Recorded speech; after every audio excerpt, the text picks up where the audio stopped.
Hi, everybody.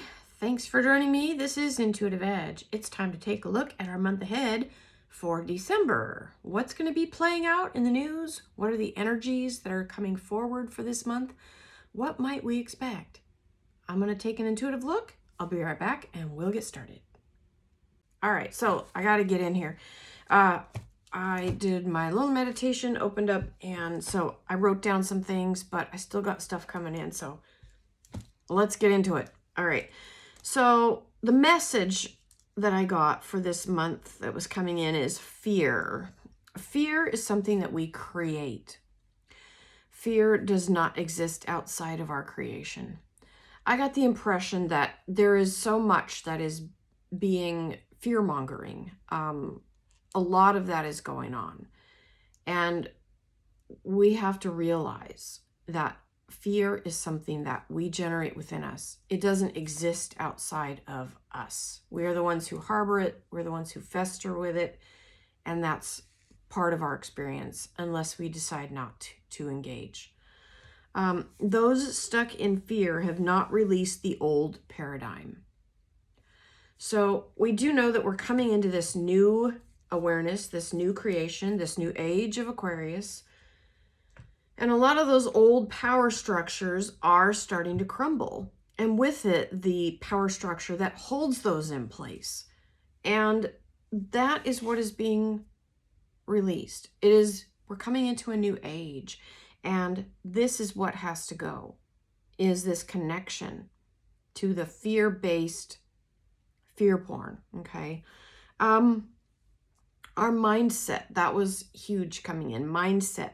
Our mindsets need to change to be released and to expand. Fear does not expand, fear contracts.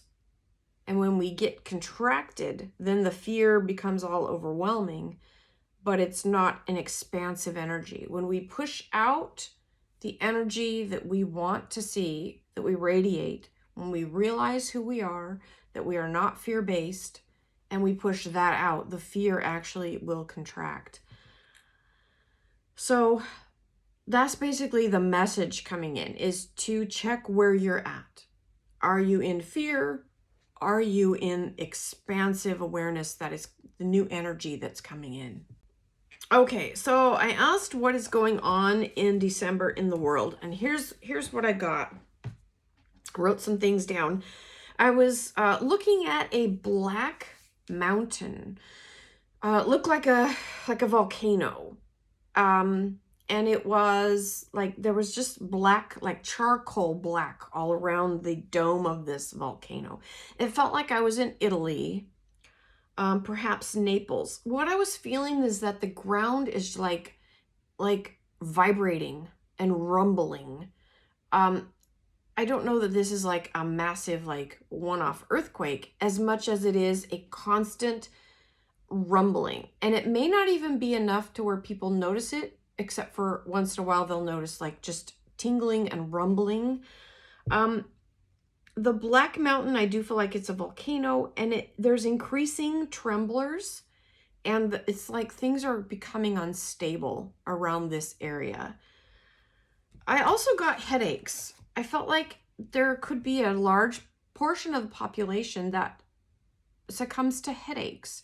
Either like they just all of a sudden they're just really headachy, and just feel maybe a little wobbly or feeling off. And it's because the ground beneath them is moving, even at just a subtle vibration. And I also felt like there's releasing of like a sulfur dioxide in the area. It could be coming up through the ground, and it's going to be causing, that could contribute to the headaches.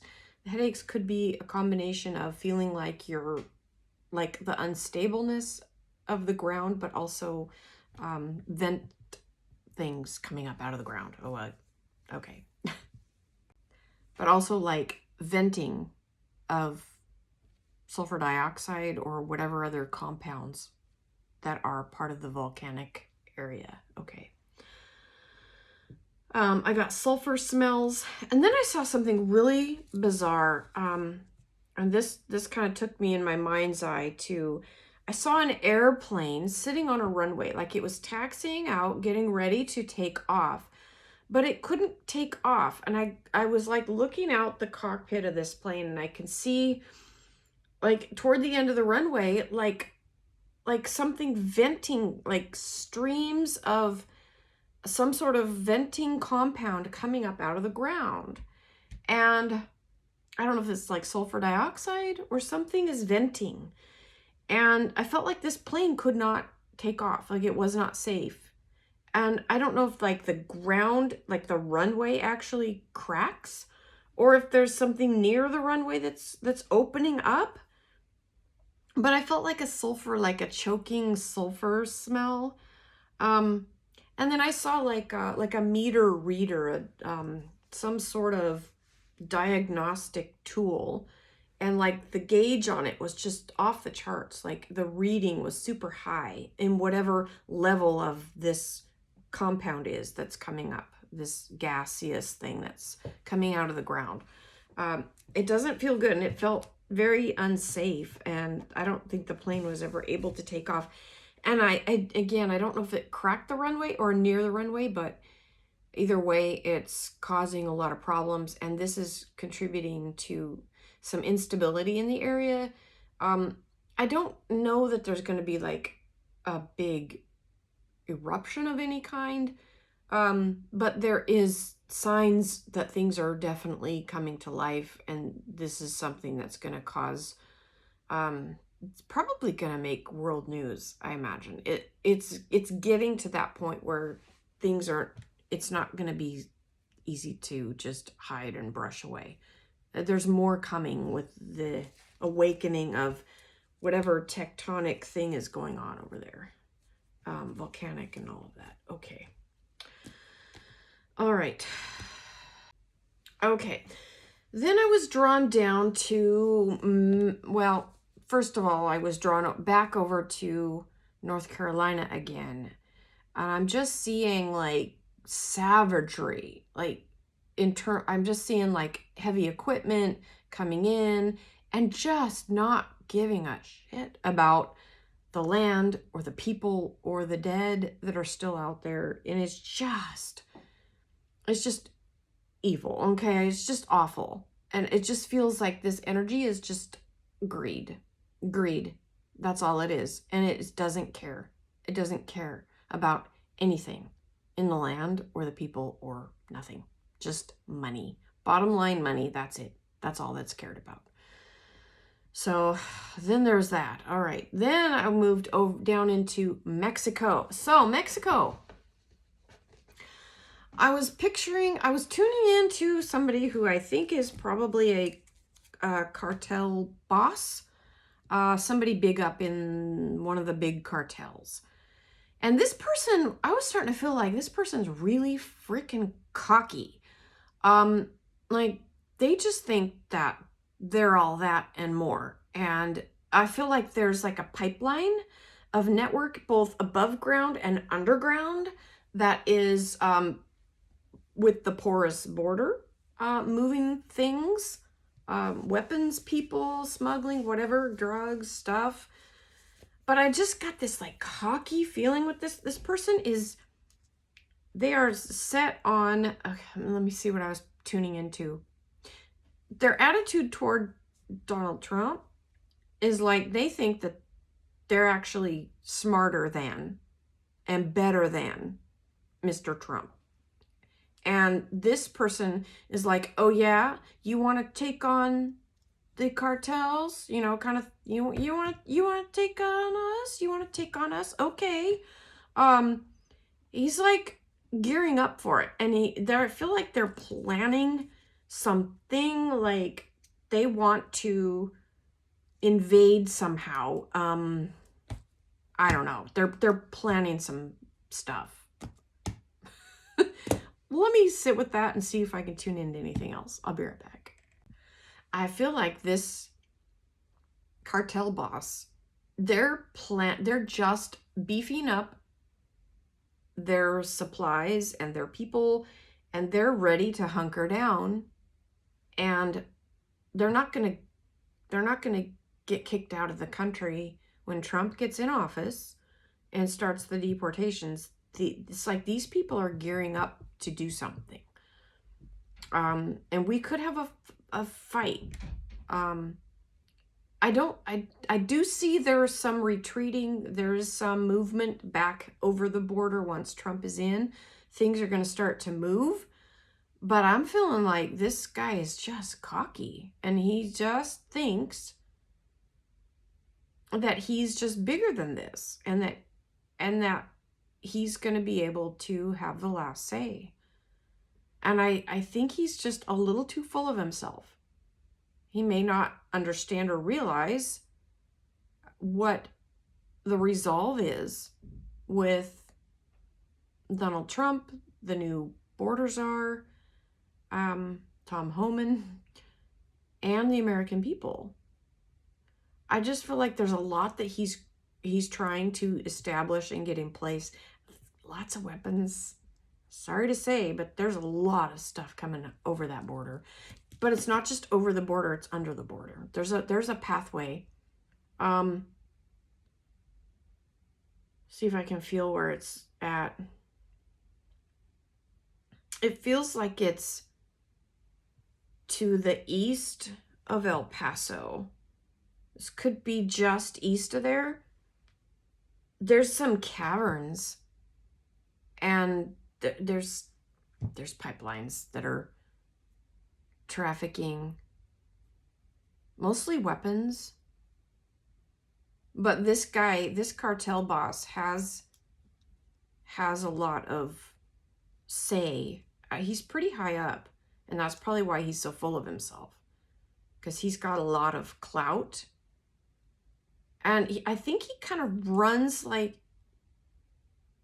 different gangs, not just like one. He's like a boss over a lot of different factions of the cartels. He's like one of the head cartel guys. And I'm feeling like there's only a handful that are that high up. And this guy, let's see what else I can get on him. So I'm tuning into this guy. He's got a wife, and I see a little girl. I think it's his daughter. He has a wife and a daughter, or maybe some sons. Got some other kids too. And I also see him like cozying up to like a priest, like he goes to mass. Very religious, at least on the outside. He goes to mass, but I think it's like kind of just, I think it's a cover. I think he kind of cozies up to the priest and kind of controls things too. Yeah, he's trouble. I wonder what's gonna happen. Hold on. Okay, guys, I keep seeing this underground tunnel that it goes through a cavern and comes up like a spot out in the middle of the desert, probably New Mexico, but it's like it comes up, it's like a hole that people just come right up out of the ground. And they protect it, man. They're super careful with it. But that's a huge problem. Okay, yeah, okay. So I think this guy is trouble, but I also think that he plays all sides. Like all of the different a lot of the different groups that are coming over the border, that are like military, like the Tren de Agua and some of the others. This guy is like, he works to network with them, supplies, weapons, that kind of thing. Anyway, so I asked just now, what's going to happen with this guy? And I just saw like the military already knows who he is. They've got a bead on him. They know who he is. They know who he is. He's probably already being tracked and monitored. but he's dangerous. He's a little pistol. But yeah, he probably is in over his head and doesn't realize it. Okay. Okay, so I asked what else in December, and my mind's eye was brought right back up to the Pacific Northwest. There could be some new awakenings of an old volcano.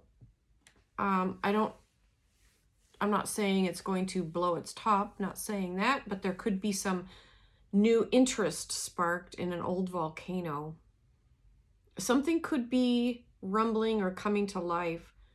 There's a lot of that, again, with Italy and other places in the world, that there's that energy of the earth is moving and purging itself as well. This could be like Mount Hood, could be up in Washington, Oregon, any of those along the Cascade Range. I'm feeling like there could be something that's causing a stir. And it might not be widespread in the news. You might have to kind of look for it, because I don't think they want to scare people. But there's signs of something that's brewing, coming to life there as well. Okay, and also up in Alaska, along the Aleutians, there could be some movement out that way as well. Okay, all right. Okay, in random news, there's a new toy or product that's going to be all the rave. And I get the color pink associated with it. And it's a new thing. It's a newfangled thing. This is going to be mesmerizing kids. I see like ages 10 to 12, middle school age kids.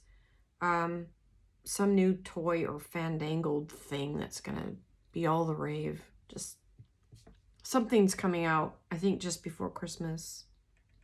Oh, I did forget to mention, when I was in meditation, I did see Putin addressing an assembly. I don't know if it's the United Nations, but I saw him giving a speech and addressing a body, and he's spitting some truth bombs and whatever else he's got up his sleeve, but he's really speaking some things, and not holding back is probably how I want to say that. He's speaking and not holding back, calling a spade a spade. He's also a little bit couched, because he tends to be that way anyway, a little couched, a little reserved, but he is still spitting out some things, and saying things whether people want to hear it or not. He's speaking it out. And I feel like this is making a lot of people uncomfortable. I see like this assembly, it must be like the UN or something, but I see people squirming kind of in their seats, like they're physically uncomfortable as he's talking. It's making people nervous and uncomfortable. Whatever he's sharing is not being well received by some, and it's making people squirm. That's what I'm seeing. Okay, questions from readers.